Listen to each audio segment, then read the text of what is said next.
사랑하는 성도 여러분, 한 주간도 말씀 안에 거하고 계시는지요? 오늘은 지난 8월 15일 주일에 주신 열왕기상 8장 1절부터 11절 성화의 성전 건축하기라는 제목의 말씀을 묵상하고자 합니다.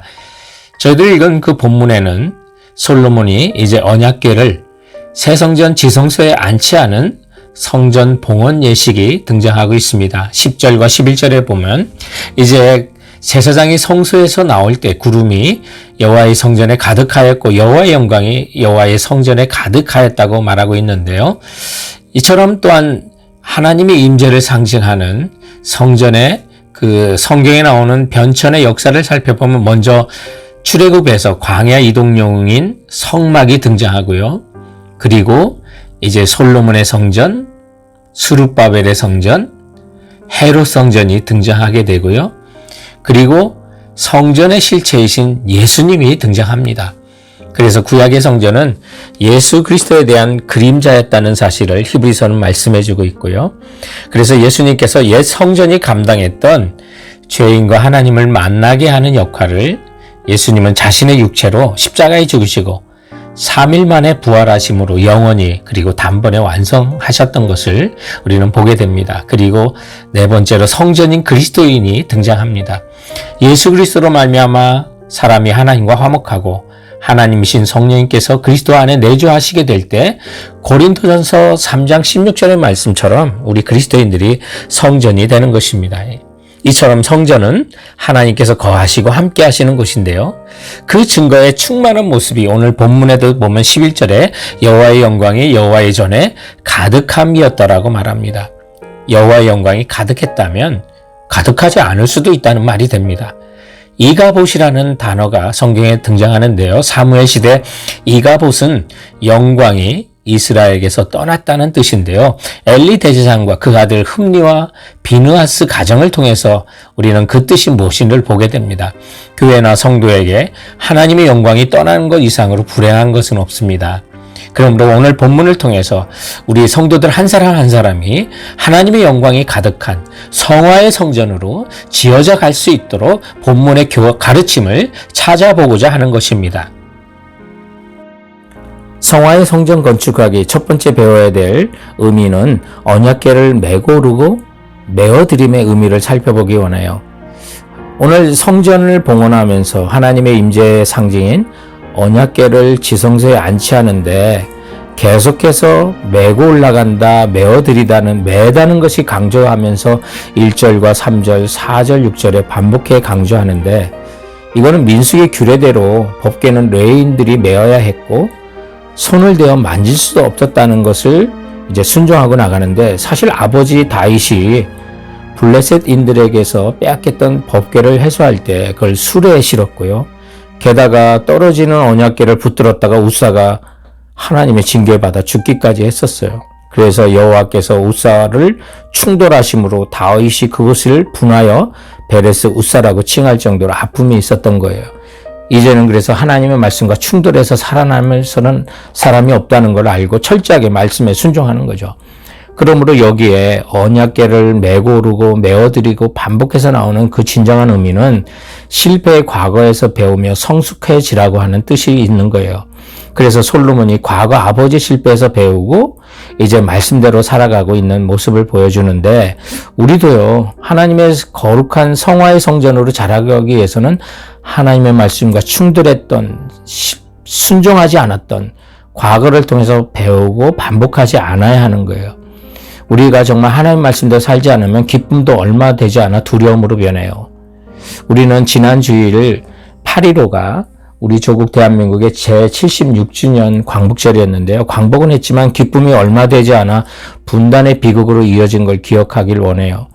그 결정이 세계 열강들의 결정이었다고 하지만 영적으로는 좌우 이념의 극한적인 대립과 싸움이 있었고 일제강점기에 교회가 신사참배에 앞장서는 등 죄가 넘쳤던 결과인 걸 보여주는 거죠.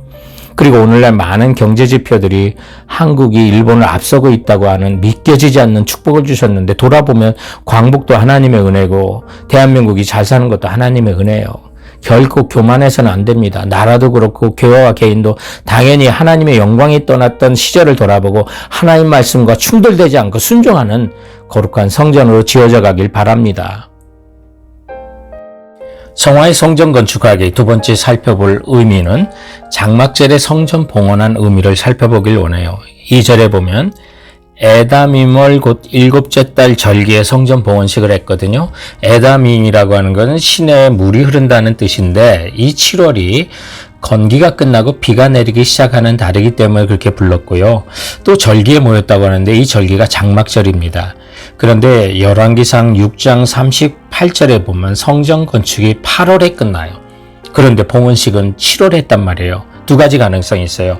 한 달 먼저 봉헌식 할 수가 있고 1년 뒤인 11개월 뒤에 성전 기구를 다 만들고 장막절에 할 수 있어요. 이 두 가지 경우가 다 장막절, 초막절에 성전 봉헌을 일부러 맞춘던 거예요. 그렇다면 왜 장막절에 성전 봉헌을 해야만 할까? 이스라엘 백성이 장막절이라는 것은 약속의 땅에서 40년 광야 생활을 기억하고 하나님의 안식을 상징하는 가나안 땅에 와서 이제 풍성한 수확을 하면서 하나님께 감사하면서 지킨 절기였거든요. 이런 의미에서 광야 생활부터 천막에 모셨던 하나님의 임재인 언약궤를 영구한 안식을 상징하는 솔로몬 성전에 안치하는 일을 장막절에 했다는 것은 의미가 같은 의미가 있는 일이었어요. 그런데 이 초막절이라고 장막절이라는 것은 연중 절기 중에 가장 크고 가장 즐거울 뿐만 아니라 그리고 제일 마지막에 거행했던 절기였기 때문에 메시아 재림을 기다리는 절기예요. 그리고 수학의 절기잖아요. 믿는 자들을 거두시는 주님의 그 날을 바라보게 돼요. 그래서 우리가 진짜 성전이 하나 더 다루지 않은 성전이 있거든요. 성막을 다뤘고 솔로몬 수룹바벨 성전, 헤롯 성전, 성전이 실제이신 예수님, 성전인 그리스도와 함께 장차 이루어질 성전이 성경에 나오는데 그게 성전의 궁극적인 완성인 새하늘과 새 땅이에요. 새하늘과 새 땅은 이제 성전 되게 하시는 성삼위 하나님이 우리와 영원히 함께 사는 곳이에요. 그래서 요한계시록 21장 3절에도 하나님이 우리와 영원히 함께 있을 거라고 약속하고 그리고 요한계시록 21장 22절에 보면 성 안에서 내가 성전을 보지 못하였으니 이는 주 하나님 곧 전능하신 이와 및 어린 양이 그 성전이 되신다고 말해서요.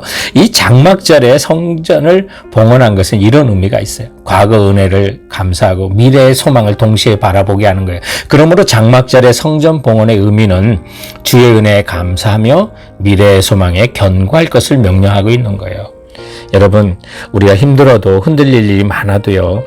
장차 우리 주님과 함께 영원히 하늘나라에서 성전되어 살 것을 바라보시기 바랍니다. 그 나라가 임하면 주님이 우리 눈물을 닦아주시고 다시는 사망이 없고 애통하는 것이나 곡하는 것이나 아픈 것이 다시 있지 않는 나라, 그것을 바라보고 흔들림 없이 소망 가운데 살아가는 우리 성도들 되시길 바랍니다.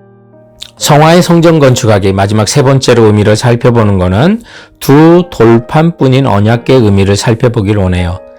이 성전을 봉헌하며 지성소에 언약궤를 안치하는데 9절에 보면 그 궤 안에는 두 돌판 외에 아무것도 없다고 했어요.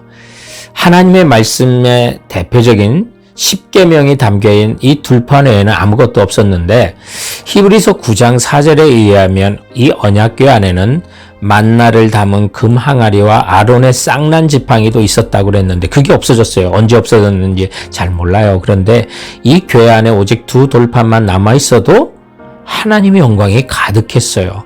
그렇다면 이 교훈은 뭐냐면 우리에게 체험보다는 말씀을 따르는 삶을 살라고 하는 거예요. 만나와 지팡이가 의미하는 것은 신앙적인 놀라운 경험이며 체험을 말하잖아요. 이적의 증표였어요. 그런데 이제는 그 증표들이 없어졌어요. 그런데 하나님의 영광이 가득해요. 우리가 처음 예수를 믿을 때 이적을 많이 주실 수도 있어요. 그러나 이제는 우리가 이적과 경험을 의지하지 말고 하나님의 실체이신 말씀 그리고 주님이 자체이신 그 성경 말씀과 함께 살아갈 것을 요구하고 있다는 것을 우리는 기억해야만 합니다. 그래서 하나님께서 언약궤 속에 하나님의 언약의 돌비만 남겨놓으신 것이라고 믿어야만 하는 거예요. 이 사실은 또한 우리에게요. 주님 성전 되시는 내 안에 주밖에 없습니다 라고 하는 굳건한 믿음으로 살아갈 것을 요구하고 있는 거예요. 내 안에 하나님 한 분만으로 성전 삼기를 여러분 바라시기 바랍니다. 힘들고 어려울 때, 그리고 특히 복잡한 세상에 근심과 염려가 가득할 때 오늘 이 말씀을 상기하세요. 언약궤 안에 두 돌판 외에는 아무것도 없다 하신 것처럼 내 안에 예수님, 성령이, 하나님 외에는 아무것도 없다고요. 힘들고 어려운 복잡하고 정말 심란한 생각이 우리 안에 들어올 때 주님과 하시는 성전 대신 내 마음의 언약, 내 안에는 예수 그리스도밖에 없습니다. 그렇게 고백하며 나가 여호와의 영광이 가득히 나타나는 우리 성도로 살아가길 주님의 이름으로 축원드립니다. 사랑하는 성도 여러분, 그럼 이번 한 주간도 주께서 주신 말씀 붙들고 승리하시고 건강하시기 바랍니다. 감사합니다. 안녕히 계세요.